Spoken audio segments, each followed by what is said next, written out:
Masuk ilmu komunikasi, emangnya susah ya nyari pekerjaan?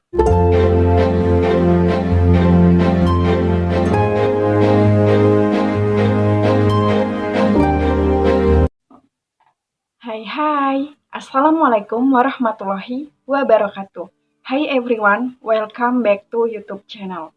Oke guys, di video kali ini aku cuman mau sharing-sharing aja karena ada yang DM aku di Instagram nanyain tentang jurusan ilmu komunikasi, terus mitos-mitos jurusan ilmu komunikasi, dan katanya lagi jurusan ilmu komunikasi itu sulit dapat pekerjaan. Nah, emangnya bener?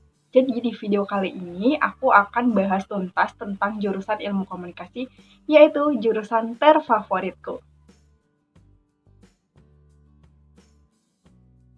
Akan ngebahas tentang mitos-mitos jurusan ilmu komunikasi. Nah, jadi kemarin ada yang DM aku di Instagram nanyain, Kak, emangnya kalau masuk jurusan ilmu komunikasi, nanti kita sulit dapat kerja ya? Terus katanya mata kuliahnya tuh gampang-gampang banget. Terus katanya orang-orang di jurusan ilmu komunikasi itu pada hedon-hedon. Emangnya bener? Nah, di video kali ini aku akan ngejawab semua mitos-mitos yang ada pada jurusan ilmu komunikasi. Untuk itu, tonton terus video ini dan jangan lupa like, comment, and subscribe. Jangan lupa juga share jika ini bermanfaat. Kalian juga boleh request tentang konten selanjutnya di kolom komentar. Yang pertama, aku mau ngasih tahu dulu bahwa jurusan ilmu komunikasi itu tidak selamanya ada di Fakultas Ilmu Sosial dan Ilmu Politik. Tapi, ilmu komunikasi itu terbagi menjadi dua fakultas. Biasanya, jurusan ilmu komunikasi itu berada di Fakultas Ilmu Sosial dan Ilmu Politik, dan yang kedua, jurusan ilmu komunikasi itu berada pada Fakultas Ilmu Komunikasi itu tersendiri. Nah, kalian boleh cari referensi di Google atau di mana aja, karena nggak semuanya jurusan ilmu komunikasi itu berada pada Fakultas Ilmu Sosial dan Ilmu Politik. Yang aku ketahui bahwa jurusan ilmu komunikasi yang berada di Fakultas Ilmu Komunikasi itu sendiri ada di Universitas Padjadjaran Bandung. Tapi mungkin kalau ilmu komunikasi yang berada pada Fakultas Ilmu Sosial dan Ilmu Politik itu sangat banyak banget ditemui. Salah satunya adalah di universitasku yang aku kuliah sekarang, yaitu di Universitas Islam Negeri Sumatera Utara di Medan. Tapi aku nggak akan ngebahas spesifik fakultasnya, tapi aku di sini akan ngebahas tentang mitos-mitos jurusan ilmu komunikasi. Karena banyak banget yang penasaran, wah ilmu komunikasi itu ngapain aja? Komunikasi itu sulit ya dapat kerjanya. Terus mata kuliahnya gampang-gampang ya, terus orangnya hedon-hedon. Nah, emangnya bener? Nah, aku akan jawab semuanya di video ini, oke? Pada dasarnya, ilmu komunikasi itu tidak mutlak tentang ilmu komunikasi itu tersendiri, tapi ilmu komunikasi itu ada macam-macam peminatannya. Kalau di kampusku itu ada dua peminatan, yaitu hubungan masyarakat atau public relation yang sering disingkat dengan PR, dan yang kedua adalah jurnalistik. Tapi biasanya di universitas tertop di Indonesia itu banyak yang membuat peminatan lebih banyak dari di fakultasku. Contohnya di Fakultas Ilmu Komunikasi Universitas Padjadjaran. Itu ada manajemen televisi dan lain-lain. Kalian boleh searching sendiri dan kalian bisa baca review sendiri bahwa peminatan apa yang ingin kalian masuki dan barangkali kalian cocok untuk masuk di jurusan ilmu komunikasi dengan peminatan tersebut. Di sini aku akan ngebahas tentang mitos jurusan ilmu komunikasi. Yang pertama adalah katanya jurusan ilmu komunikasi itu sulit dapat kerja. Di sini aku akan ngejawab, emangnya jurusan ilmu komunikasi itu sulit ya dapat kerja? Yang pertama adalah tergantung diri kita masing-masing. Pada dasarnya, pekerjaan itu tidak ditentukan dari universitas tertop dan universitas yang biasa aja atau jurusan yang biasa-biasa aja. Tapi, pekerjaan itu tergantung kita menjemput bola. Istilahnya kita bisa memanfaatkan peluang tersebut. Ketika kita mampu, kita mempunyai skill, kita bisa untuk kerja di situ, ya udah kita daftar aja dan kita coba. Barangkali kita bisa cocok dan kita bisa diterima di kerja tersebut. Kalau ada yang bilang jurusan ilmu komunikasi itu sulit dapat pekerjaan, Itu berarti dia yang tidak mau bekerja. Karena pada dasarnya anak-anak ilmu komunikasi itu selalu up to date. Artinya kita mampu memanfaatkan peluang. Karena di ilmu komunikasi kita akan diajari tentang bagaimana menulis, bagaimana membuat video, bagaimana fotografi yang benar dan baik hasilnya. Terus kita bagaimana menyiarkan berita, bagaimana memilah berita yang baik dan benar.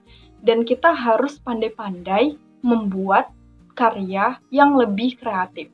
Seperti yang kita ketahui bahwa anak ilmu komunikasi itu nggak ada yang nggak kreatif. Meskipun dia orang yang introvert atau tertutup, dia tetap aja kreatif.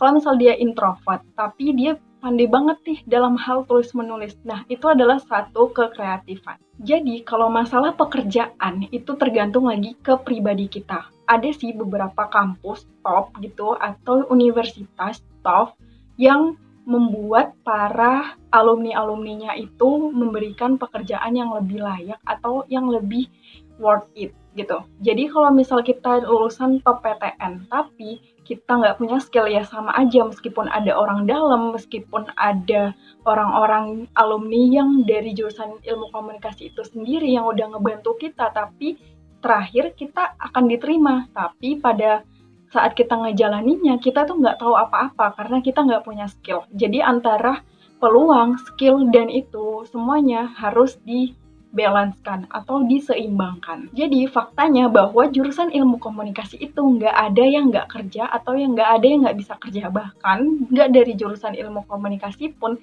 kita tuh bisa kerja. Iya nggak sih?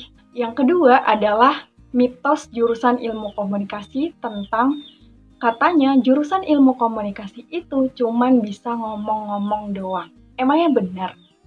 Nah, jadi kalau misalnya dia introvert, gimana dong? Orang introvert kan jarang ngomong, tapi bukan berarti nggak ngomong ya. Aku akan jawab pertanyaan ini. Pada dasarnya, anak ilmu komunikasi itu emang jago ngomong atau dituntut untuk belajar ngomong. Bukan berarti ngomong ya ngomong biasa aja gitu. Karena manusia dari lahir terus beranjak anak-anak dewasa itu emang udah bisa ngomong, tapi ngomong yang bagaimana. Di ilmu komunikasi, kalian akan diajari tentang cara beretika dalam berkomunikasi, cara berbicara yang baik dan sopan itu bagaimana. Ketika kita berada di atas, kita harus berbicara dengan yang bawah itu seperti apa dan sebaliknya. Jadi kalau masalah cuman ngomong doang, ya emang semua orang tuh cuman ngomong doang, ya emang semua bisa, tapi ngomong yang tertata itu hanya bisa dipelajari di jurusan ilmu komunikasi secara detail. Di sini kalian akan mempelajari banyak tips-tips cara public speaking atau cara beretika dan ngomong yang lebih sopan dengan orang di atas kita atau di bawah kita. Mitos yang ketiga adalah katanya jurusan ilmu komunikasi itu gampang banget dan tugasnya ya biasa aja, terus kerjaannya hedon mulu. Aku akan ngejelasin tugas-tugas anak ilmu komunikasi. Nah, meskipun ilmu komunikasi ini di rumpun sosial dan humaniora atau sosum, kita juga ada yang namanya praktikum. Praktikumnya itu seperti kita mencari berita, menganalisis berita, bahkan kita terjun ke lapangan sendiri. Apalagi untuk peminatan jurnalistik atau jurnalisme, itu dituntut banget untuk praktikum di lapangan.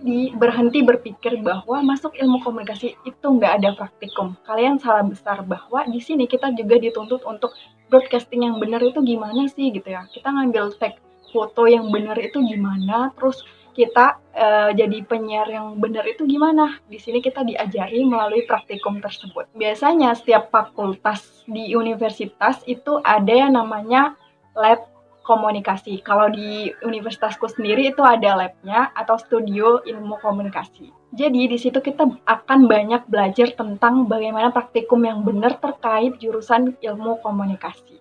Oh ya, terkait tugas-tugas anak jurusan ilmu komunikasi itu beragam ya, jadi sesuaikan dengan fakultas kalian, dosen juga. Jadi aku nggak bisa nerangi bahwa jurusan ilmu komunikasi itu tugasnya dikit atau banyak, karena pada dasarnya itu tergantung lagi universitasnya, dosennya gitu.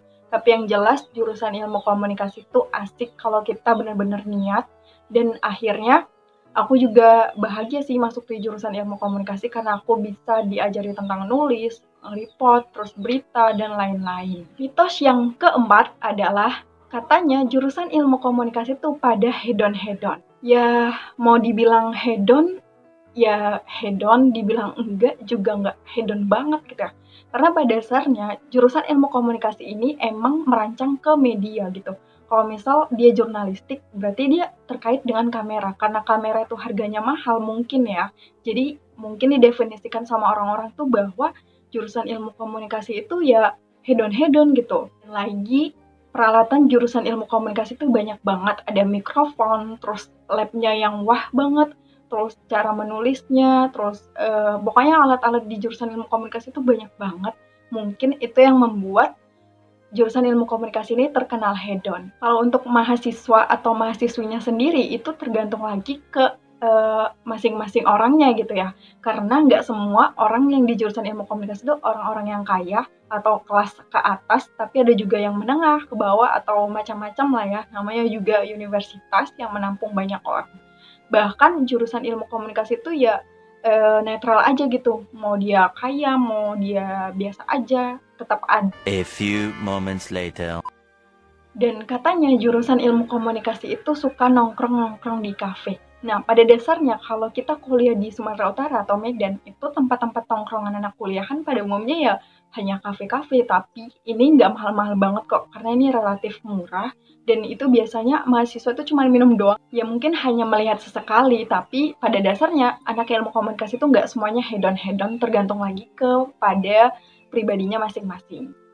Mitos selanjutnya adalah katanya jurusan ilmu komunikasi itu orangnya cantik-cantik dan ganteng-ganteng. Ya kita lihat aja bahwa penampilan itu adalah hal yang terpenting dalam jurusan ilmu komunikasi. Karena di ilmu komunikasi sendiri itu kita dituntut untuk bisa berpenampilan yang baik dan bisa menarik perhatian orang-orang ketika melihatnya. Contohnya gini, kita kan belajar tentang public relation atau pencitraan gitu ya. Kalau misalnya anak ilmu komunikasi sendiri itu nggak membangun citra dirinya, maka kita sendiri akan terlihat aneh gitu. Bahkan ketika kita dandanannya atau tampilannya biasa aja atau nggak menarik sama sekali, bahkan orang-orang itu nggak mau berkomunikasi dengan kita. Makanya dari penampilan orang-orang akan mengetahui bahwa oh ini anak ilmu komunikasi, dia bisa lebih menarik perhatian dibandingkan orang-orang lain karena dia sudah mempelajari tentang citra positif dalam diri, perusahaan, dan lain-lain. Bahkan aku pernah praktikum tentang table manner yang biasanya itu dilakukan oleh anak hubungan internasional, tapi di ilmu komunikasi juga dipelajari. Mitos yang terakhir nih, katanya jurusan ilmu komunikasi itu suka bohongin orang. Emangnya benar? Pada dasarnya itu bukan membohongi sih, tapi lebih meyakinkan orang lain ketika berkomunikasi dengan kita. Kalau misal kita ini peminatan periklanan gitu ya, kita ketika membuat iklan, artinya kita membuat orang itu menarik. Dalam teori komunikasi, ini dikatakan komunikasi persuasif. Yang artinya kita bukan membohongi, kita meyakinkan khalayak bahwa apa produk dan jasa kita itu bisa memotivasi atau meyakinkan bahwa mereka tuh percaya gitu kepada iklan kita atau kepada kitanya. Kalau misalnya bohong kan itu nggak ada tapi diada-adakan. Tapi kalau misalnya komunikasi persuasif atau di dalam periklanan itu ada dan itu dirangkai semenarik mungkin dan dengan kreatif anak-anak ilmu komunikasi. Jadi jangan salah mengartikan bahwa kebohongan dengan komunikasi persuasif. Kalau kalian anak ilmu komunikasi, kalian akan belajar tentang komunikasi persuasif.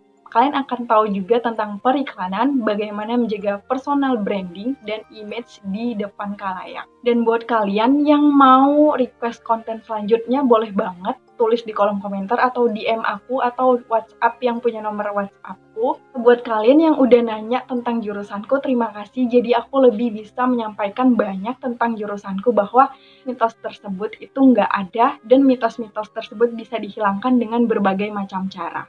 Intinya buat kalian yang ingin masuk di jurusan ilmu komunikasi, jangan takut dan jangan pernah risau tentang pekerjaan bahwa rezeki itu udah diatur. Tinggal kitanya aja mencari rezeki itu supaya dikabulkan oleh Tuhan kita yaitu Allah Subhanahu wa taala. Jadi kalau misalnya kalian mau masuk jurusan ilmu komunikasi tapi dengar mitos-mitos itu sehingga kalian tuh takut dan gak mau masuk jurusan ini, tolong hilangkan rasa itu karena jurusan ilmu komunikasi itu asik jika kita niat dan benar-benar ingin masuk di situ. Aku juga awalnya gak pengen masuk di jurusan ilmu komunikasi, tapi akhirnya lama-lamaan aku jadi lama-lama suka deh. Faktanya itu hanya perlu pembiasaan. Karena semakin kita terbiasa, semakin kita terasa. Artinya kita awalnya nggak bisa, lama-lama kita bisa. Oke, jangan lupa like, comment, and subscribe. Dan jangan lupa share jika ini bermanfaat dan membantu kalian. Jangan lupa juga request di kolom komentar atau DM di Instagram aku. Terima kasih yang udah nonton. Terima kasih yang udah support aku sampai sejauh ini. Assalamualaikum warahmatullahi wabarakatuh.